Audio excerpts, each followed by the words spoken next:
Hi hello నమస్తే, నేను కృష్ణాంజనేయులు. ప్రభుత్వ మెడికల్ కళాశాలల ప్రైవేటీకరణ అంశం ఈ రోజున అధికార ప్రతిపక్ష పార్టీల మధ్య రాజకీయ యుద్ధానికి దారితీస్తోంది. 18వ తేదీన మాజీ ముఖ్యమంత్రి వైఎస్ జగన్మోహన్ రెడ్డి 1 కోటి సంతకాలు తీసుకొని గవర్నర్కి రిప్రజెంట్ చేయబోతున్నారు. ఆంధ్రప్రదేశ్లో ప్రభుత్వ మెడికల్ కాలేజీలని ఎట్టి పరిస్థితుల్లో కూడా ప్రైవేటైజేషన్ చేయడానికి వీల్లేదు అనేటువంటి అంశం మీద వైఎస్ఆర్ కాంగ్రెస్ పార్టీ ఒక ఉద్యమానికి శ్రీకారం చుట్టింది. ఇది కొంత అధికార పక్షానికి ఇబ్బంది కలిగించేటువంటి అంశమే. వైఎస్ఆర్ కాంగ్రెస్ పార్టీ ప్రభుత్వ హయాంలో 15 మెడికల్ కాలేజీలు ఆంధ్రప్రదేశ్కి రావటం, ఈ మెడికల్ కాలేజీలకు సంబంధించినటువంటి కొన్ని మెడికల్ కాలేజీలు నిర్మాణ దశను పూర్తి చేసుకోవటము. అయితే ఇప్పుడు నిర్మాణ దశను పూర్తి చేసుకున్నటువంటి మెడికల్ కాలేజీలను కూడా ఈ ప్రభుత్వము పీపీపీ పద్ధతిలో ప్రైవేటు వాళ్ళకి కట్టబెట్టాలని చూస్తుంది అనేటువంటి దాని మీద వైఎస్ఆర్ కాంగ్రెస్ పార్టీ ఆరోపణ చేస్తుంది. మా ప్రభుత్వము వైసీపీ ప్రభుత్వంలో మేము మెడికల్ కాలేజీలు చేస్తే ఈ ప్రభుత్వము ప్రైవేట్ వాళ్ళకి ఇస్తుంది, విద్యార్థులకి, పేద విద్యార్థులకి తక్కువ ఫీజులతో వైద్య విద్య చదువుకునేటువంటి అవకాశాన్ని ఈ ప్రభుత్వం దూరం చేస్తోంది అనేటువంటి ఆరోపణలు వైఎస్ఆర్ కాంగ్రెస్ పార్టీ చేస్తుంది. ఈ మేరకు వాళ్ళు దశల వారీగా కొన్ని ఉద్యమాలకు వాళ్ళు పిలుపిచ్చారు. వైఎస్ఆర్ కాంగ్రెస్ పార్టీ కొన్ని ముందు ధర్నాలు చేయటం, ఆ తర్వాత ర్యాలీలు చేయటం, ఆ తర్వాత నిరసన కార్యక్రమాలు నిర్వహించటము, ఆ తర్వాత అన్ని చోట్ల గ్రామాల వారీగా, మండలాల వారీగా, నియోజకవర్గాల వారి మొత్తము సంతకాల సేకరణ అనేటువంటిది చేపట్టడం. ఈ సంతకాల సేకరణ అనేటువంటి అంశం ఏంటి అని అంటే ప్రజల్ని భాగస్వాములు చేయటం. అంటే ఈ అంశం మీద ప్రజల్లో మరింత చర్చకు వెళ్ళేటువంటి విధంగా చూడటం అన్నమాట. ఆ విధంగా వైఎస్ఆర్ కాంగ్రెస్ పార్టీ ఒక పగడ్బందీ వ్యూహంగా బహుశా ఈ సంవత్సరన్నర కాలంలో ప్రజా ఉద్యమాల మీద వైఎస్ఆర్ కాంగ్రెస్ పార్టీ పనిచేసినటువంటి ఒకే ఒక అంశం ఇదే. ఇప్పటి వరకు వైఎస్ జగన్మోహన్ రెడ్డి ఆయన 4 రకాల రైతులకు సంబంధించినటువంటి అంశాల మీద కొన్ని నిరసన కార్యక్రమాలు చేపట్టాడు.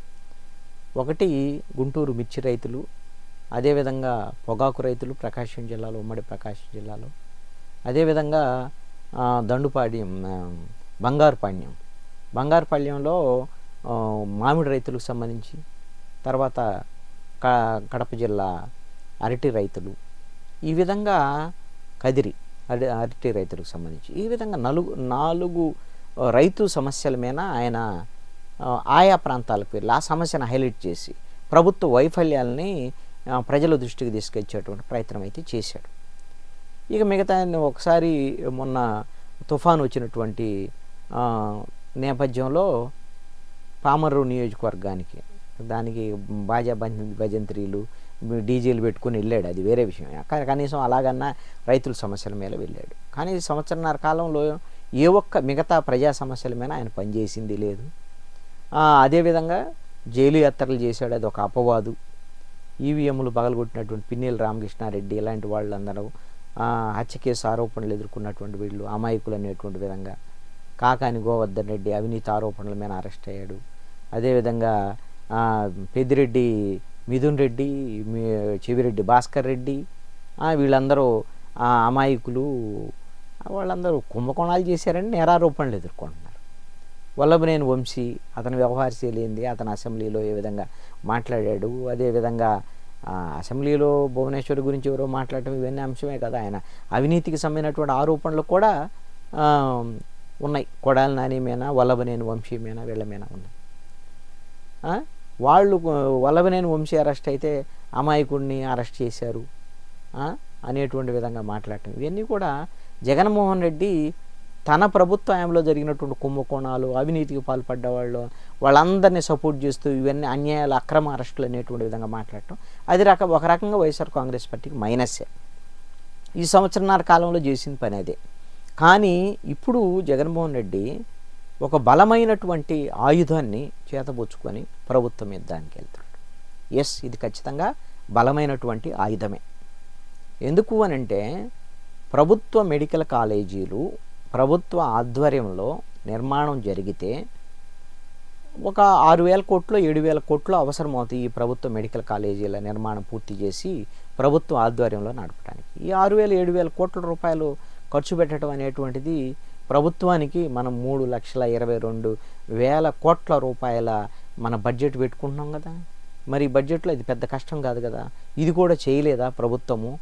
కావాలనే ప్రైవేటైజేషన్ చేస్తుంది అనేటువంటి విధంగా వైఎస్ఆర్ కాంగ్రెస్ పార్టీ బలంగా ఈ అంశాన్ని ముందుకు తీసుకెళ్తుంది. ఈ విధంగా ప్రైవేటైజేషన్ చేస్తే పెత్తనం అంతా ప్రైవేట్ వాళ్ళ చేతుల్లోకి వెళ్ళిపోతుంది. వాళ్ళు ఫీజులు విపరీతంగా పెంచుతారు. దానివల్ల పేద విద్యార్థులు ఈ మెడిసిన్కి అంటే ఎంబీబీఎస్కి చదువుకోవటానికి ఇవన్నీ మెడికల్ దీనికి సంబంధించినటువంటి వైద్య విద్య వాళ్ళకి అందదు అనేటువంటి విషయాన్ని బలంగా వైఎస్ఆర్ కాంగ్రెస్ పార్టీ తీసుకెళ్తుంది. కానీ కూటమి ఈ ప్రచారాన్ని తిప్పికొట్టడంలో దాదాపుగా అట్రఫ్లాప్ అయింది. అసలు ఎందుకు ఈ మెడికల్ కాలేజీలను ప్రైవేటైజేషన్ చేస్తున్నారు? కారణం ఏంటి? ఏ విధంగా ప్రభుత్వ మెడికల్ కాలేజీల కన్నా ప్రైవేటైజేషన్ చేసే పీపీపీ పద్ధతిలో బలంగా ఏ విధంగా ఆ కళాశాలలు తయారవుతాయి? ఏ విధంగా పేద విద్యార్థులకు ఎక్కువ మందికి వైద్య విద్య అందుతుంది? ఎలాగా తక్కువగా విద్యను పొందేదానికి అవకాశం ఉంటుంది? ఇవి చెప్పాలి కదా. అంతేగాని ఇది ప్రైవేటైజేషన్ కాదు, పీపీపీ పద్ధతిలో కేవలము వాళ్ళు మెయింటెనెన్స్ మాత్రమే చేస్తారు ప్రైవేటు వాళ్ళు, మొత్తము యాజమాన్య హక్కులన్నీ కూడా ప్రభుత్వం దగ్గరే ఉంటాయి, ప్రభుత్వ ఆధీనంలోనే నడుస్తాయి అనేటువంటి విధంగా ముఖ్యమంత్రి చంద్రబాబు నాయుడు చెప్తున్నాడు. మరి పెట్టుబడులు పెట్టేటువంటి వాళ్ళు, పెట్టుబడి పెట్టేటువంటి వ్యాపారవేత్తలు, కార్పొరేట్లు ఇప్పుడు మెడికల్ కాలేజీలు తీసుకుంటారు. తీసుకున్నప్పుడు వాళ్ళు లాభాల కోసమే పనిచేస్తారు కదా. చంద్రబాబు నాయుడు చెప్తున్నాడు రోడ్లు మనం మొత్తం భూ సమీకరణ చేసి రోడ్లు వేస్తే రోడ్లకు సంబంధించినటువంటి దాని మీద మొత్తం చేస్తే రోడ్డు వేసేది ప్రైవేటు వాళ్ళు వేస్తారు. ఆ తర్వాత కొన్నాళ్ళు వాళ్ళు నిర్వహణ చేసి మనకు అప్పు చెప్తారని చెప్తున్నారు. కానీ వాళ్ళు 15 ఏళ్ళు 20 ఏళ్ళు ఇప్పుడు హైవే కానీ నేషనల్ హైవే కానీ స్టేట్ హైవేలో ఈ విధంగా రోడ్లు వేసినటువంటి వాళ్ళు టోల్ గేట్ పెట్టి కార్లు అదేవిధంగా లారీలు బస్సులు ఇవన్నీ వాహనాల దగ్గర టోల్ ఫీజు వసూలు చేస్తారు కదా. మరి అది ప్రజలకు భారమే కదా. మీరు అదే తరహాలో ఇప్పుడు పీపీపీ పద్ధతుల్లో ప్రైవేటు మెడికల్ కాలేజీలు కన్నా ప్రైవేటు వాళ్ళకి కన్నా ఇస్తే వాళ్ళు విద్యార్థులకి ఫీజుల రూపంలో ఎక్కువ వసూలు చేయడానికి అవకాశం ఉంటుంది అనేటువంటిది ఖచ్చితంగా ఇది పేద విద్యార్థులకు నష్టం కలిగించేటువంటి అంశం అనేది ప్రజల్లోకి బలంగా వెళుతున్నటువంటి అంశం. ఇక వైద్య కళాశాలలు అనంటే ఈ వైద్య కళాశాలలో అక్కడ పేషెంట్లకి ఉచితంగా వైద్యం అందిస్తారు. ఇప్పుడు గుంటూరు మెడికల్ కాలేజ్ ఉంది. గుంటూరు మెడికల్ కాలేజీ పరిధిలో జీజీహెచ్ ఉండదు, గుంటూరు జనరల్ హాస్పిటల్కి సంబంధించినటువంటి జీజీహెచ్ పరిధిలో అసలు అన్ని రకాల వైద్యాలు పేదలకు ఫ్రీ, ఏ విధమైనటువంటిది అయినా సరే ఇబ్బంది లేకుండా. మరి అలాంటిది ఇప్పుడు ఈ పీపీపీ పద్ధతిలో ప్రైవేటు వాళ్ళ చేతిలోకి పోతే మరి ఫ్రీగా వైద్యం అందుతుందా లేదా? ఇవి ప్రజల్లో ఉండేటువంటి అనుమానాలు. మరి పేదలకి అందకపోతే కేవలము ప్రభుత్వ పర్యవేక్షణలో ఉన్నంత మాత్రాన పేదలకు వైద్యం ఉచితంగా అందకపోతే, పేద విద్యార్థులకు తక్కువ ఫీజులకి అక్కడ వైద్య విద్య అందకపోతే ఖచ్చితంగా ప్రైవేటు వల్ల నష్టం జరిగేదానికి అవకాశం ఉంటుంది. కాబట్టి ఏ విధంగా ప్రైవేటు వల్ల లాభం జరుగుతుంది అనేటువంటి విషయాన్ని ప్రభుత్వము చెప్పడంలో వైఫల్యం చెందుతుంది. అదేవిధంగా అసలుకి ఏ విధంగా ఇప్పుడు 7,000 కోట్లు 6,000 కోట్లు 7,000 కోట్లు ప్రభుత్వం పెట్టి అంటే ఆ పరిస్థితి మా దగ్గర లేదు అని అంటే మనము ఒక ప్రభుత్వము ఇంత కీలకమైనటువంటి వైద్య విద్యను అందించేటువంటి విషయము, ఎక్కువ మంది పేదలకు వైద్యం అందించేటువంటి విషయంలో 6-7 కోట్ల రూపాయల ప్రభుత్వం వెనకదగ్గితే ఇది ప్రభుత్వానికి చెడ్డ పేరు కదా ఖచ్చితంగా. ఈ విషయంలో వైఎస్ఆర్ కాంగ్రెస్ పార్టీ బలంగా ఈ అంశాన్ని ముందుకు తీసుకెళ్లేటువంటి ప్రయత్నం చేస్తుంది. ఇది ఖచ్చితంగా కూటమి ప్రభుత్వానికి రాజకీయంగా కూడా ఇబ్బంది కలిగేటువంటి అంశం. ప్రజలు ఎంతో కొంత ఆలోచిస్తారు, ఇది ప్రజలకు నష్టం కలిగించేటువంటి విషయం కదా, ఎందుకు ఈ ప్రభుత్వం ప్రైవేటైజేషన్ వైపు వెళ్తుంది అనేటువంటి ఆలోచన అయితే చేసేదానికి అవకాశం ఉంటుంది. వైఎస్ఆర్ కాంగ్రెస్ పార్టీ ఒక రకంగా చెప్పాలంటే బలహీనంగా వ్యవహరిస్తుంది కాబట్టి ప్రతిపక్షంగా కూటమి ప్రభుత్వం అన్నీ కూడా మేము చేసింది కరెక్ట్ అనేటువంటి విధంగా మాటలతోనో లేదా మీడియా పరంగానో చెల్లుబాటు చేసుకునేటువంటి విధంగా చేస్తున్నాడు. ఎందుకంటే వైఎస్ఆర్ కాంగ్రెస్ పార్టీ ఎందుకు బలహీనంగా ఈ ఉద్యమాలు చేస్తున్నారనేటువంటి ఆరోపణ చేస్తున్నానంటే ఏదైతే పీపీపీ ఈ ప్రైవేటైజేషన్కి సంబంధించినటువంటి వైద్య కళాశాలల మీద వైఎస్ఆర్ కాంగ్రెస్ పార్టీ ఒక్కటే ఉద్యమాలు చేస్తుంది.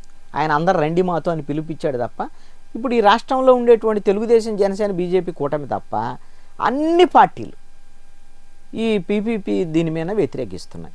మరి అన్ని పార్టీలని కలుపుకొని ఒక ప్రజా ఉద్యమాన్ని నిర్మించేటువంటి విషయంలో వైఎస్ఆర్ కాంగ్రెస్ పార్టీ ఫెయిల్ అయ్యింది.